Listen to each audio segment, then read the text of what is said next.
মেশিনের পার্ট একটু ভালো করে শুনেলেন। দেখুন আমার ডান দিকে যেটা আছে, যে চাকাটা দেখতে পাচ্ছেন, এইটাকে বলা হয় ফ্লাই হুইল বা ব্যালেন্স হুইল। এর কাজ হচ্ছে সেলাই মেশিনের গতি নিয়ন্ত্রণ করা। এবার সেলাই মেশিনের পিছনে একটা স্ক্রু থাকে, এই চাকাটা আছে, এই চাকাটা আলগা করে দেওয়া হয়। এই যে স্ক্রুটা আছে, এই স্ক্রুটার নাম হচ্ছে স্টপ মোশন স্ক্রু। এটা যদি আলগা করে দেওয়া হয় তাহলে সেলাই মেশিনের চাকাটা ঘুরবে, কিন্তু ছুঁচ উপরে নিচে উঠানামা করবে নাই।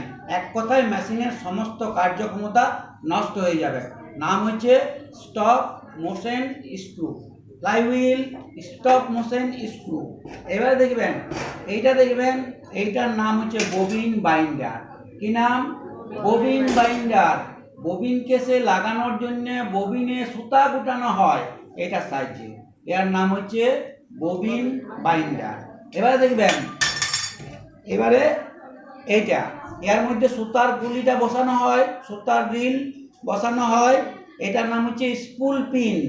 এরকম ছোট মেশিনে 3টা স্পুল পিন থাকে, একটা এইখানে, একটা এইখানে, আর একটা নিচে, 3টা থাকে। কটা? 3টা স্পুল পিন থাকে। এটার মধ্যে সুতোর গোলা বা কাটিং বসানো হয়। এবারে দেখুন এই জায়গাটা, এইটার নাম হচ্ছে stitch regulating scale with screw. Stitch regulating scale with screw. এর কাজ হচ্ছে সেলাইয়ের ফোঁড় ছোট বড় করার কাজে এটি ব্যবহার করা হয়। সেলাইয়ের ফোঁড় ছোট বড় করার কাজে এটি ব্যবহার করা হয়। নাম কি? Stitch regulating scale with screw. এবার দেখবেন এইগুলা হলো মেশিনের পিছনের দিকের যে অংশ, সেই অংশগুলোর নাম। এবারে মেশিনের সামনের দিকের অংশগুলো যেটা হবে সেগুলা এইগুলা। মেশিনের সামনের দিক হচ্ছে এইটা। এই দিকে কি কি আছে না, প্রথমেই থাকে যেটা এইখানে, যেটা সরাই পরে মেশিনটাকে নিচের ববিনকে সেট করা হয়। আর এই প্লেটটা, এইটা সরাই পরে নিচে ববিনকে সেট করা হয়, আর নিচে সুতা দেখা হয়। এটার নাম সাইড প্লেট। এটা সাইডে আছে সেই জন্যই সাইড প্লেট। বাঁ হাত দিয়ে এইটা সরানো, ডান হাত দিয়ে অসুবিধা হবে, বাঁ হাত দিয়ে এটা সরানো হয়। সাইড প্লেট সাইডে আছে বলেই। এবার দেখুন যে প্লেটটার মধ্যে দিয়ে ছুঁচ উপরে নিচে উঠানামা করছে তাকে বলা হয় নিডিল প্লেট। নিডিল প্লেট, নিডিলটা যে প্লেটটার মধ্যে দিয়ে উঠানামা করছে সেটাকে বলা হয় নিডিল প্লেট। তাইলে সাইড প্লেট হলো, নিডিল প্লেট হলো।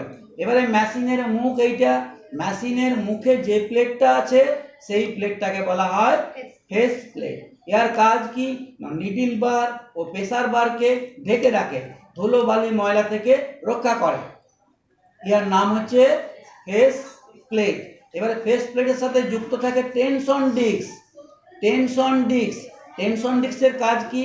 না নিচের ববিন কেসের সুতা এবং উপরের সুতার টানের সমতা বজায় রক্ষা করে। এইটা টেনশন ডিস্ক।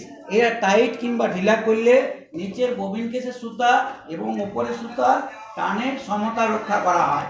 সেলাই যদি ভালো না বাঁধে, এটা একটু আলগা বা টাইট করলেই সেলাইটা ঠিক হয়।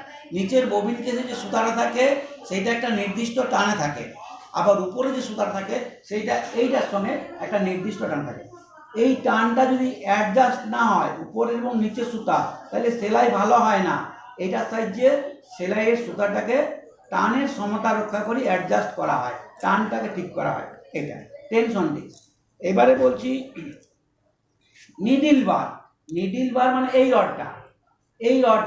রডটা নিচে ছুঁচ লাগানো থাকে। ছুঁচের ইংরেজি হচ্ছে নিডিল।